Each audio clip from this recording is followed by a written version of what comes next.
पिछली कड़ी में हमने चर्चा की थी कि ईस्वी 1451 में दिल्ली का सुल्तान अलाउद्दीन आलम शाह सैयद दिल्ली छोड़कर बदायूं चला गया तथा लाहौर एवं सरहिंद के सूबेदार बहलोल खां लोदी ने दिल्ली के तख्त पर अधिकार कर लिया। इसके साथ ही दिल्ली से सैयद वंश की सदा के लिए विदाई हो गई तथा दुर्दांत लोदी दिल्ली के राजनीतिक मंच पर भूमिका निभाने आ गए। लोदियों को अफगान तथा पठान भी कहा जाता था। अफगान अथवा पठान उस पर्वतीय प्रदेश के निवासी थे जो भारत और ईरान के बीच में मुल्तान तथा पेशावर से लेकर पश्चिम में सुलेमान पर्वत तथा गजनी तक फैला हुआ है। यहाँ के लोग लंबे कद, गोरे रंग तथा बलिष्ठ शरीर के होते थे। कठिन जीवन जीने के कारण ये लोग बड़े लड़ाका तथा दुस्साहसी प्रवृत्ति के होते थे तथा कई कबीलों में विभक्त थे। इनमें से कुछ कबीले इजराइल के लोगों की संतान माने जाते हैं, किंतु वे स्वयं को यहूदी न मानकर मुसलमान ही मानते हैं। संभवतः यहूदियों के कुछ कबीले अफगानिस्तान के पहाड़ी क्षेत्र में रहते थे, जिन्हें बाद में अरब के लोगों द्वारा मुसलमान बना लिया गया था।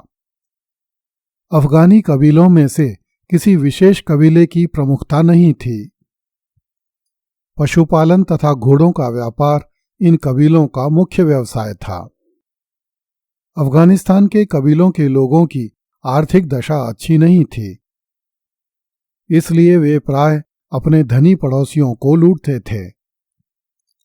बहुत से अफगान जीवन यापन करने के लिए तुर्क सुल्तानों की सेनाओं में भर्ती हो जाते थे। भारत के तुर्क सुल्तान उन्हें अपनी सेना में तो भर्ती करते थे, किंतु उन्हें हेय दृष्टि से देखे जाने के कारण शासन में उच्च पद नहीं देते थे। भारत में प्रथम अफगान साम्राज्य की स्थापना बहलोल लोदी ने की थी। बहलोल के पिता का नाम मलिक काला था, जो दौराबा का शासक था। जब बहलोल अपनी माता के गर्भ में था, तब एक दिन घर की छत गिर पड़ी और उसकी माता छत के नीचे दबकर मर गई। मलिक काला ने तुरंत अपनी स्त्री का पेट चिरवाकर बच्चे को बाहर निकलवा लिया। बच्चे का नाम बहलोल रखा गया। कुछ समय बाद एक युद्ध में मलिक काला की भी मृत्यु हो गई। इस प्रकार बहलोल बचपन में ही माता पिता की छत्र छाया से वंचित हो गया।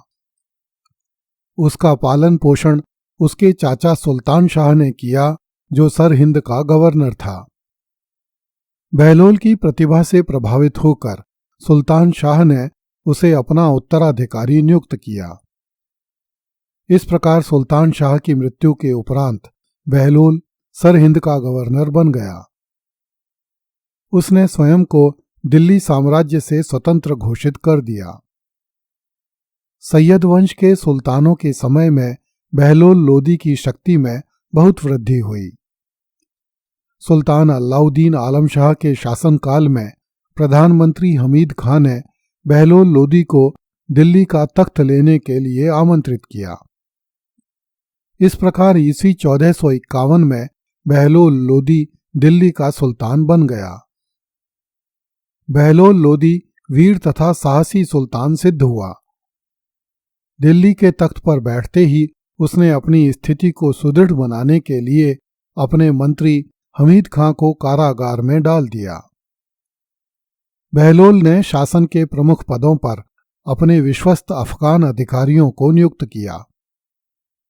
बहलोल लोदी ने अपने अधीनस्थ सरहिंद तथा लाहौर के क्षेत्र भी पुनः दिल्ली सल्तनत में मिला लिए तथा इस क्षेत्र में किलों की रक्षा के लिए योग्य अफगान सेनापतियों को नियुक्त किया।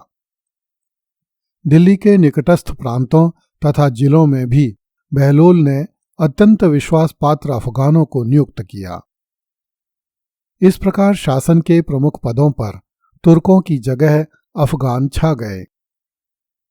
दिल्ली में अपनी स्थिति मजबूत करने के बाद बहलोल लोदी ने पंजाब को संगठित किया और सुव्यवस्थित किया।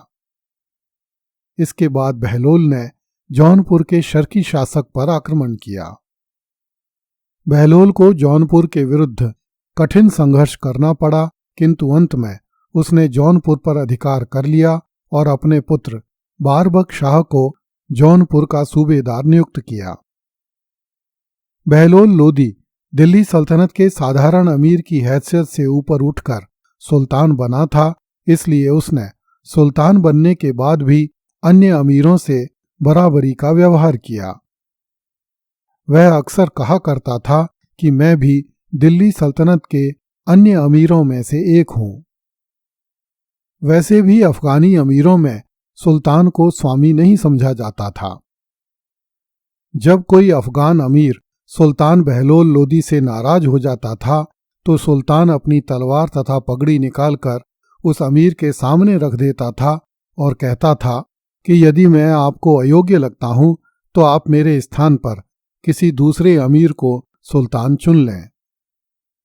सुल्तान की यह बात सुनकर अमीरों का असंतोष कम हो जाता था। जौनपुर पर सफलतापूर्वक प्रभुत्व स्थापित कर लेने से बहलोल लोदी की शक्ति बहुत बढ़ गई। उसने कालपी, धौलपुर तथा अन्य स्थानों पर भी अधिकार कर लिया।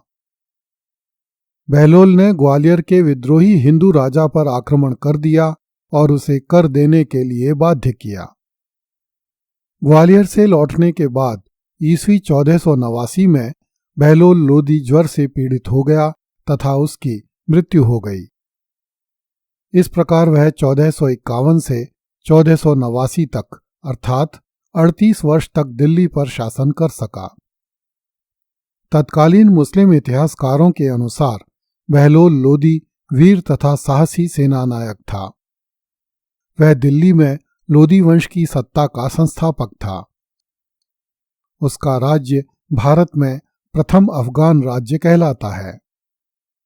बहलोल लोदी का व्यक्तिगत जीवन बहुत अच्छा था। वह विश्वसनीय, स्वामी भक्त, उदार तथा दयालु व्यक्ति था। इस्लाम में उसकी बड़ी निष्ठा थी। वह दंभ तथा आडंबर से दूर रहता था। उसे सज धज तथा ठाट बाट का शौक नहीं था। वह कभी किसी भिक्षुक को निराश नहीं करता था। यद्यपि बहलोल लोदी स्वयं विद्वान नहीं था, परंतु विद्वानों का आदर करता था और उन्हें प्रश्रय देता था।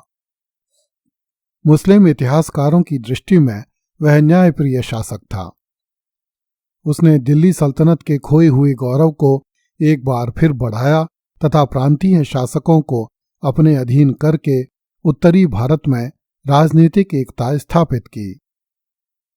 बहलोल लोदी की मृत्यु के बाद उसका पुत्र सिकंदर लोदी दिल्ली का सुल्तान हुआ। सिकंदर के बचपन का नाम निजाम खां था। सिकंदर लोदी की माता एक सुनार स्त्री थी। सिकंदर लोदी का बचपन अपने पिता के साथ प्राय दिल्ली में ही बीता था। वह रूपवान तथा साहसी युवक था। अपने पिता के जीवन काल में वह अनेक उच्च पदों पर काम कर चुका था। सिकंदर लोदी सरहिंद के शासक के रूप में प्रांतीय शासन का, अपने पिता की अनुपस्थिति में राजधानी में रहकर केंद्रीय शासन का तथा युद्ध के मैदान में रहकर सैन्य नेतृत्व का अनुभव प्राप्त कर चुका था। ईस्वी 1489 में बहलोल लोदी की मृत्यु के बाद अमीरों तथा सरदारों ने निजाम खां को सिकंदर खां के नाम से दिल्ली के तख्त पर बैठा दिया। अगली कड़ी में देखिए, सिकंदर लोदी ने अफगानी अमीरों को तमीज से पेश आने का पाठ पढ़ाया। कृपया इस चैनल को लाइक, सब्सक्राइब एवं शेयर करें।